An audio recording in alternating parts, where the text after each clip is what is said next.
விட கொடுமை என் பொண்டாட்டி சாய்க்கிட்ல 2 நாடாவை கட்டி தொங்குட்டு 2 குண்டை தொங்குட்டு இருந்தா. எதுக்கடி சாய்க்கிட்ல நாடா தொங்குதுன்னு? நீ டவுசர்ல நாடா வச்ச, நான் சாய்க்கிட்ல நாடா வச்சோம்ங்கிறாளே. இந்த வாழ்க்கை இந்த பொம்பளை பொறுப்பா? உண்மை மாப்பிள்ள. என் பொண்டாட்டி இந்த தீபாவளிக்கு ஜாக்கெட் தைக்க சொன்னான். டைலர்கிட்ட கொண்டே அளவு ஜாக்கெட்டை கொடுத்தேன். சரி. அவன் பிரிச்சு பார்த்துட்டு 2100 ரூபா கூலி கேட்கறான்டா. ஒரே ஜாக்கெட்டு. ஏன்டா 2100 ரூபான்னு கேட்டேன். சார், உங்க டீச்சர் ஜாக்கெட்ல ஜன்னல் வைக்க சொல்லியிருக்காங்க.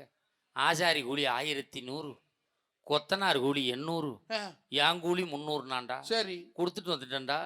தீபாவளி அன்னைக்கு முத நாள் கொண்டாந்து ஜாக்கெட்டை கொடுத்தான்டா. இவ காலையில ஜாக்கெட்டை போட்டுக்கிட்டு முந்தானை எடுத்து போத்திக்கிட்டு வர்றா மாப்பிள்ள. இப்படியா? ஆமா மாப்பிள்ள. ஜாக்கெட்ல ஜன்னலை பின்னாடி வைக்கிறதுக்கு பதிலாக மாத்தி வச்சுட்டான்டா. ஏன்டா அப்படி பண்ணேன்னு கேட்டேன். வாஸ்து சாஸ்திரப்படி ஜன்னல் அங்கேதான் சார் இருக்கணும் அப்படிங்கிறான்டா. மறுநாள் அதே டெய்லர் வீட்டுக்கு வர்றான். ஏன்டான்னு கேட்டேன். மேடத்தை வர சொல்லுங்க சார், ஜன்னலுக்கு கொசுவல் அடிச்சு விட்டு போறேங்கிறானே. இந்த பெண்ணால பொறுப்பு இருக்குமா குடும்பத்துல?